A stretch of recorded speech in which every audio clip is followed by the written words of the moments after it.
Never did I dream to post my cheating story here online asking how to make things right. Well, here I am, confessing everyone about my broken heart and trusting. My wife and I, Sarah and I, have been together for 10 years. We are married for 8 years. We met in college and were each other's first and only. I thought we had something rare, something beautiful. But as the tale of my devious cheating sets in, I realized maybe I was one of the few who thought so. It all began when Sarah joined a new job. She was unable to gel well with the new colleagues, partly because she was naturally shy. So, eventually, she started with quite an attractive group of females, some of whom were single or divorced, some were even in relationships but were not married. I was pretty glad to see her making friends indeed. But soon enough, this tale of cheating began to take shape as she started going out for booze, partying and staying out late. I felt getting more and more concerned about this new trend, but at the same time, I did not want to scold her nor appear controlling. This new lifestyle began to take tolls on our relations in the bedroom. Sarah, who rarely started intimacy before, became even more distant, too tired or disinterested. Then there was Mark, a new manager at her company. Sarah admired him and was not shy about talking about how well he could solve problems at work. First, nothing came of it in my mind, but as this cheating story progressed, my concern grew. I asked her why she was so obsessed with him, to which she dismissed the whole thing and said there is no cause for worry. Then came a conversation that I never had in mind. Sarah asked me, "Do you ever regret not being more promiscuous with women?" I simply said no. She is all I need. I almost saw a glimpse of sadness in her eyes, but she changed the subject quickly. This is when the real twist in my cheating story began. Sarah started suggesting we open up our marriage to spice things up. I was floored. This wasn't like her at all. I asked her if all of this had to do with Mark. She said it wasn't, but she felt she missed out by being with only one person and not wanting to lose me. I cautiously and perhaps more naively agreed to her proposal. We set ground rules, not bringing any home, and it all seemed wonderful. Little did I know that it was just the start of a rather painful chapter in our story of infidelity. Sarah went around dating, and sometimes she even indulged in one-night stands for the following year. She even went as far as having a full-fledged relationship with Mark. Meanwhile, I made efforts to adapt to this new setup, but I could not in fact be successful. I dated her, and yet could not even manage to have one-night stands. It felt like something wrong to do. Sarah asked me if I was doing all right, but she never changed her behavior. It was the pure, special innocence of our marriage, but she slowly began to kill me inside with this. Then came another twist in my cheating story, Hannah. She was this awesome woman from South Korea. Our conversations went so smoothly, and her smile could forget all of my pain. She was making that intimacy unlike anything I'd ever had before. For the first time in years, I felt truly desired. Sarah initially found it cute that I had found someone, but as time passed, her attitude changed.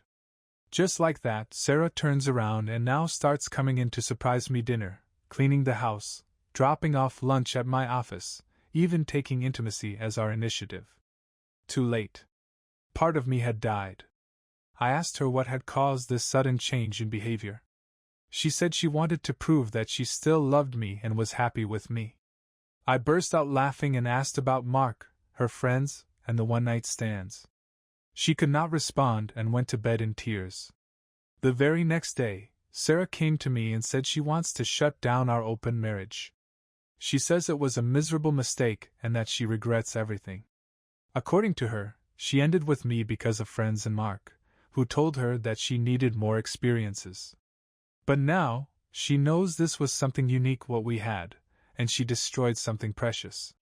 This was another tragic turning point in my cheating story. She says I might never see her again as my wife, whereby she broke into tears. She quit her job, cut all ties to her friends, even broke off with Mark, and the entire charade was a scam to win me back. The harm, though, was done.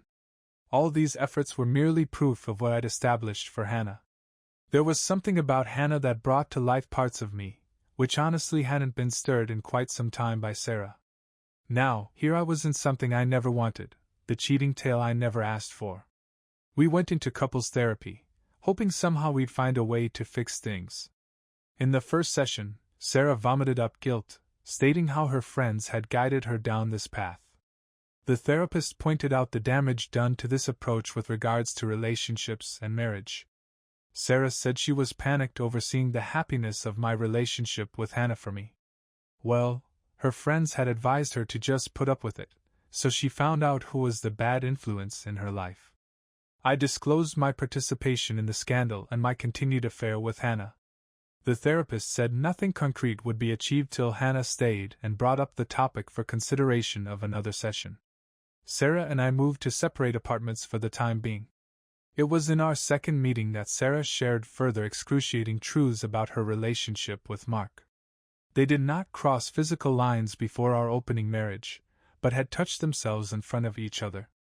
This was a further blow on an already fragile heart of mine. She cried and begged for forgiveness, explaining how she had been nothing but a distraction for Mark. Only made her betrayal harder to bear was that she insisted she had never stopped loving me. As this cheating scandal emerged, Sarah suggested we should leave and start anew. Still, I wasn't there yet. It needed time for it all to sink in. Meantime, one of the girlfriends Sarah's been dating had herself gotten into a pregnancy scare. She spilled Mark on something that would probably end up getting him fired.